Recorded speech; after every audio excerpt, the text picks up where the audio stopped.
What's up, you guys? Welcome to Launch Fitness. Today I have a great video for y'all based off the flexibility aspect of training and any exercise program. So we start with cardio, then we go into strength training, and of course flexibility is the third major component. So that means stretching, i.e. yoga, or foam rolling right here. So luckily for me today, I got in my new pink foam roller from Amazon. Thank you very much. My other one somehow went MIA, but thank God for these. So you can find foam rollers really anywhere. TJ Maxx, Marshalls, they typically carry them. The important thing is though that you grab one that has like indentations. Some of them are just plain, they're old school, and they don't have any of these indentations in them. No fun, because when you have a leg day and you really like put in your all and your muscles are just really tense and sore, you want these indentations there, because that's going to break up the lactic acid that accumulates in your muscles and break up that that funky stuff and really get into like the flexibility and lengthening of your muscles, right? And healing them after that intense strength training day. So we're going to start with a little bit of foam rolling. I'm going to sit here with the foam roller basically right underneath my knees here.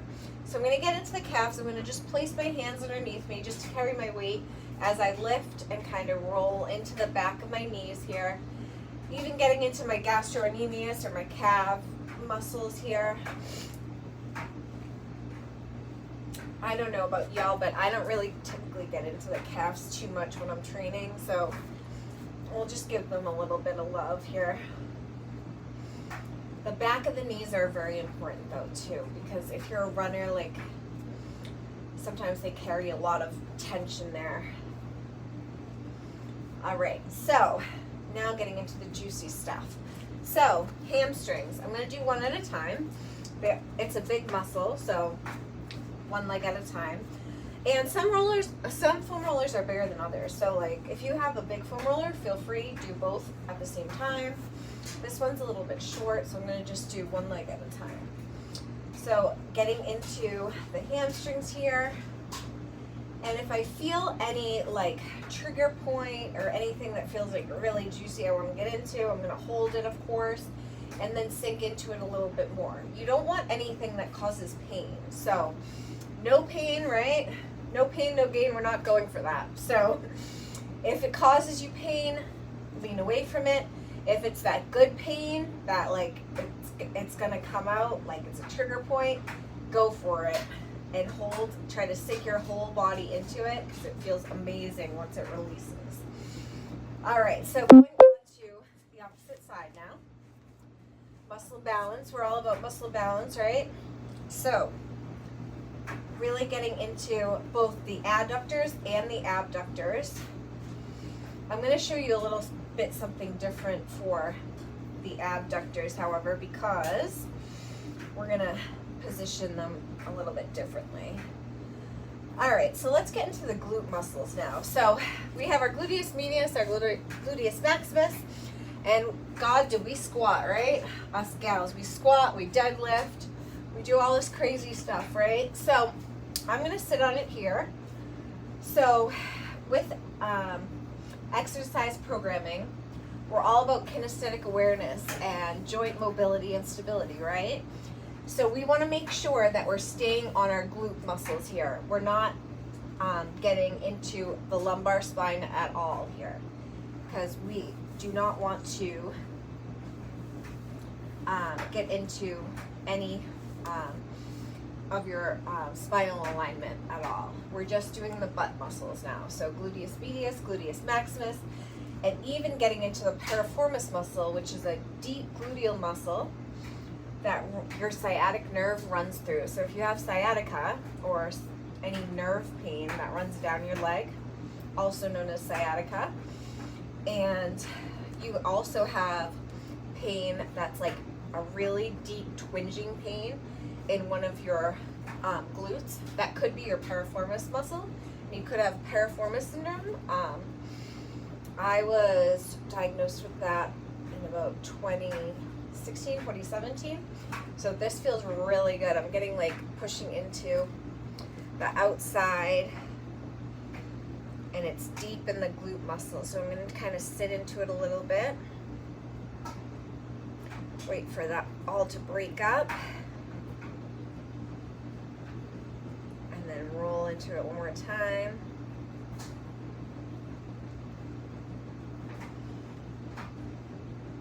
So yes, your sciatic nerve runs right through your piriformis muscle and your glute, and then it radiates down your leg. Sciatic nerve pain does. So it's kind of a sucky situation if you got piriformis syndrome. And there is a good way to deal with it though. If you do have a foam roller, it works great. You don't have to live with that pain. We can deal with things with exercise and diet, right? Overall health and wellness, that's what we're going for. All right, so got into that glute muscle. Thank you guys for sticking with me. So now we did the back side of the legs. We're gonna go for the front side, the quadriceps. So this is kind of shorter than I imagined. I thought this was gonna be a little bit longer. We'll do one quad at a time. I'm gonna start with the right one now. This is the one that I fractured my right hip in 2017, and tore my rectus femoris muscle. So it's the biggest muscle that attaches the hip to the knee. Quad meaning 4, right? So there's 4 muscles that attach the hip to the knee. And the biggest one, of course, I ripped that one off the hip, and the hip slipped out, and I was out of commission, and I was training for American Ninja Warrior. I had about 25 clients at the time. It was a bad hit. I was like running 5 miles a day, teaching 6 to 7 fitness classes a week. So it was an unfortunate event, but Spalding got me rehabbed and back. I tried to come back to it, and I'm still trying. So hopefully physical therapy assisting will be just as fun as personal training was. All right, so even with this quadricep, I'm actually getting into the hip socket a little bit here. I'm kind of leaning into it. If you guys can see right here where my hip is, I'm kind of leaning over. I'm going to show you in the opposite direction when I go into it, but I'm leaning into, this could be my iliopsoas, it could be my psoas muscle. It's hard to tell. There's a lot of small little hip muscles, but if I hold it enough, it'll eventually release.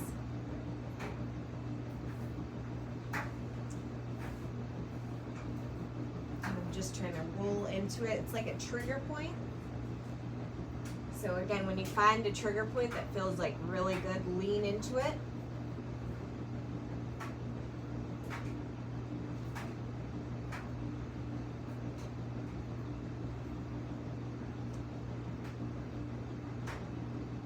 Lean into it.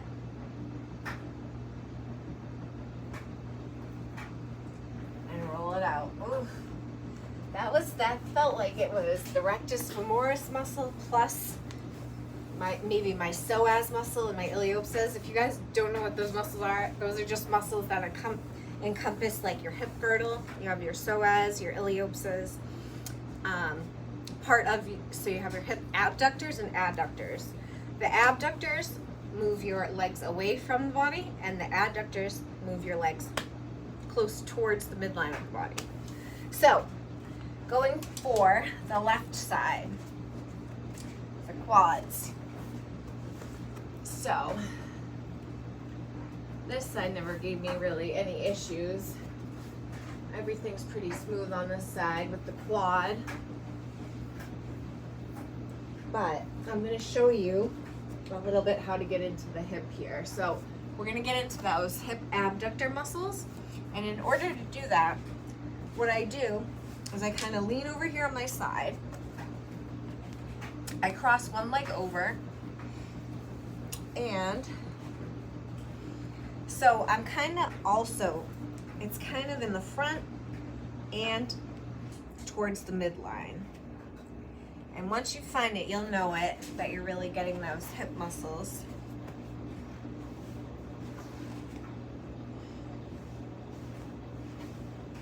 Especially if you're a runner, you really want to work those muscles. It's very important because your hips tend to get very tight when you're a runner. And you want to make sure you're doing enough yoga pigeon poses or full foam rolling, self myofascial release.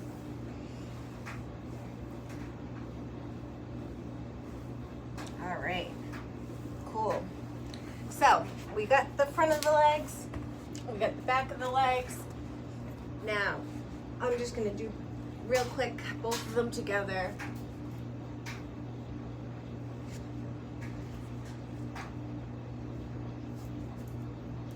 Kind of holding like a plank position here. Rolling forward and back. Taking some time to see if there's any juicy spots I missed.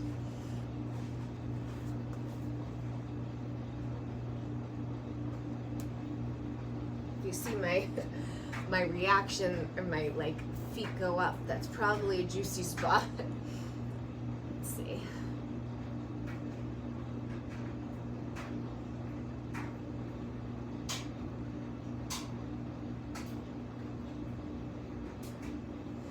Alrighty, so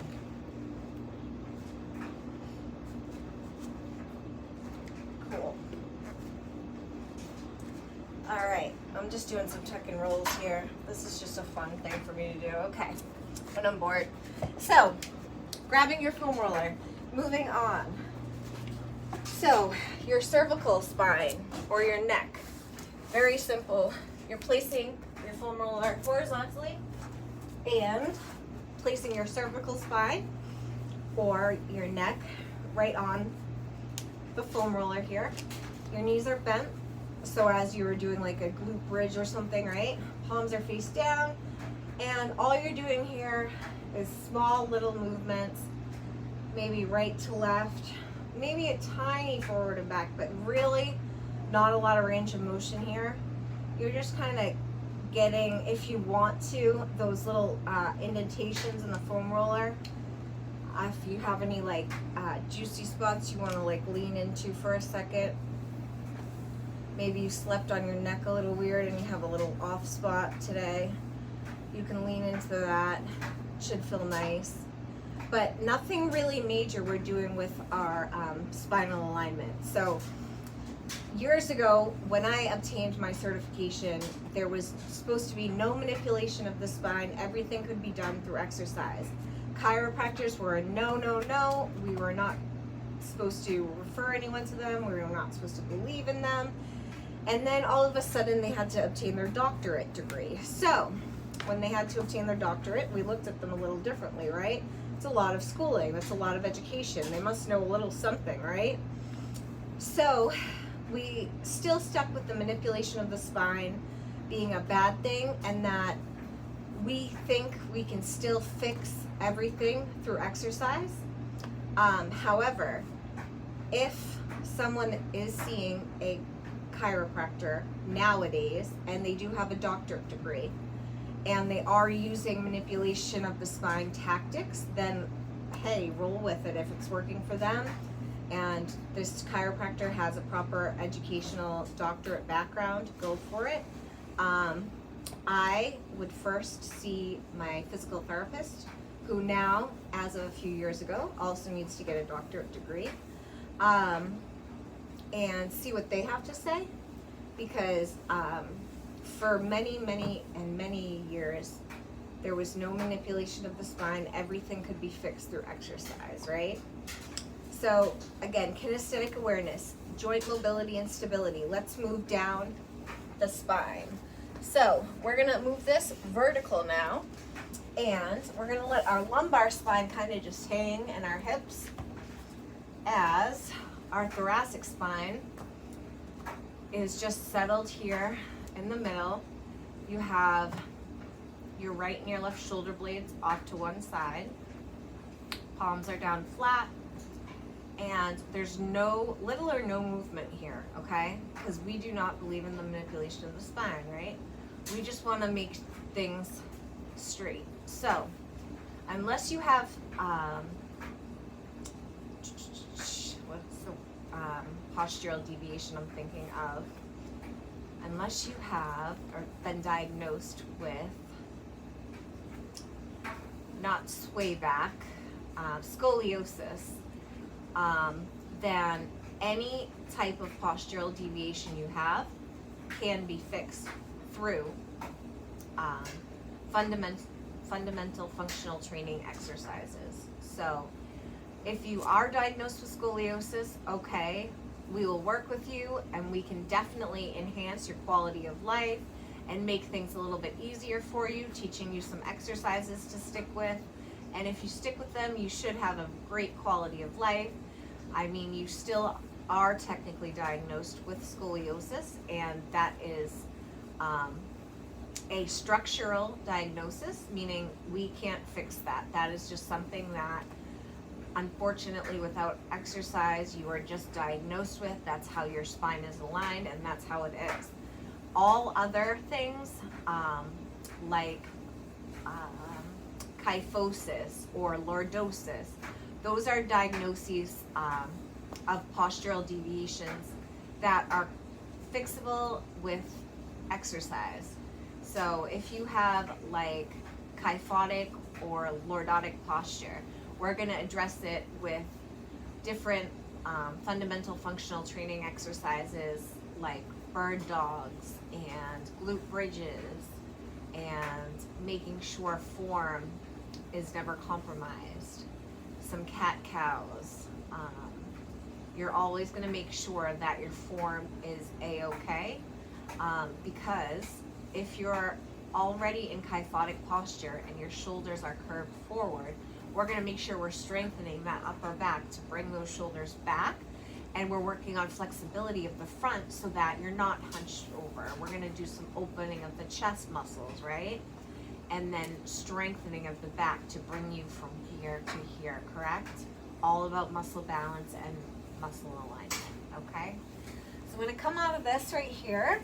That was a nice little alignment session that we had, and I'm going to teach us just a couple fundamental functional training exercises, the ones that I was just speaking about regarding different postural deviations that you may be diagnosed with, but they are completely fixable and correctable with just a few different exercises. And you can do these while you're watching TV at night, so very easy. On all fours, the very first one is cat-cow. So right here, on all fours. So hands and knees are shoulder width apart, and you're going to inhale as you drop your belly button down, arch your back, and as you exhale, you're going to hollow, look towards your belly button, and really hollow through your spine here, really push down through the ground. So you're moving with your breath, you arch, and then hollow. So remember, when you're doing this, you're keeping your shoulder blades away from your ears, and you want to do about 2 sets of 4 of each of these exercises. So last one here.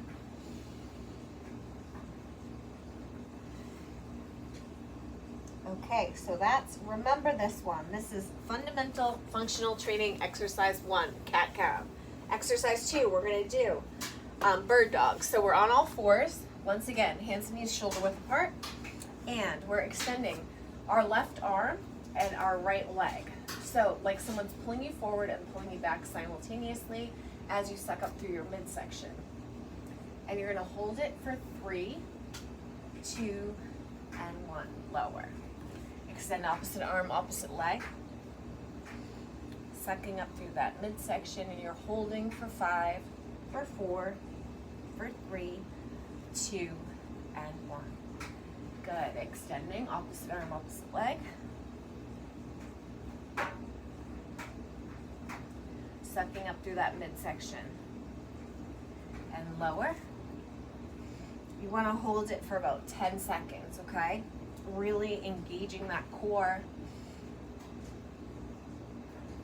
If you want to get a little fancy with things, you can extend your opposite leg and opposite arm, and you can add an oblique abdominal crunch here. So you're bringing your opposite elbow to your opposite knee and then extending back out to your bird dog. So you're here, squeeze, and then back extending.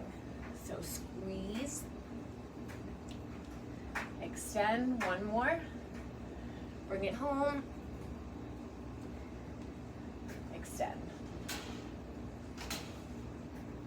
and lower. Here we go. Last one, let's make it count, okay? So we're extending, abdominal engagement, inhale, exhale, elbow to knee, halfway,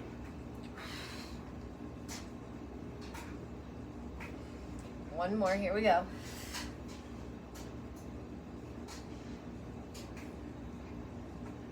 Hold it, suck up through that midsection. Nice, okay, so also a nice stretch you can do, child's pose. So your hips sink all the way back, your butt's all the way back, and you're bringing your forehead to the mat. If you bring your palms upward, you're also engaging your shoulders here, getting a nice shoulder stretch. Whereas if you put your fingers down, you don't get that shoulder stretch. So turn your palms up and inward, engaging those shoulders. And then let's do a little downward dog too, because I love this one. I love this for the calves. You're pushing in opposite palm, opposite heel. You're really reaching your chest down towards the mat, like you're opening a jar with both hands here. Just another stretch, right? Because this is not the functional training exercise. So the first one I did was a cat-cow. The second one I did was a bird dog. The third one I'm going to show you is probably the most important one of all. This is the glute bridge. So here I am with feet shoulder width apart, palms down towards the ground, shoulders are nice and relaxed, and making sure my heels are shoulder width. And I drive through my heels, shoulders are relaxed, they're not raised up by my ears. I lift my hips up off the ground, pushing through the mat with my heels, and then I'm lowering down one vertebrae at a time. So thinking about first your cervical spine, then your thoracic spine, then your mid spine, your middle spine, right? And finally your lumbar spine. Inhale, exhale as you lift, and then maybe count down from 4, 3, 2, and 1. 2 more. Inhale, exhale, lift,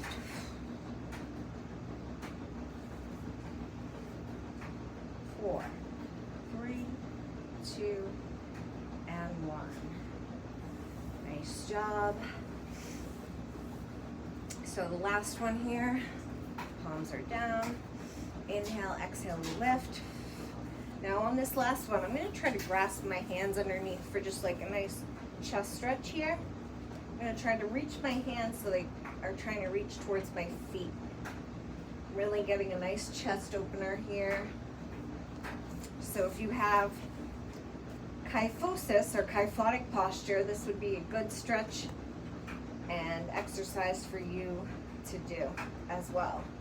Do the exercise and the stretch, opening up that chest.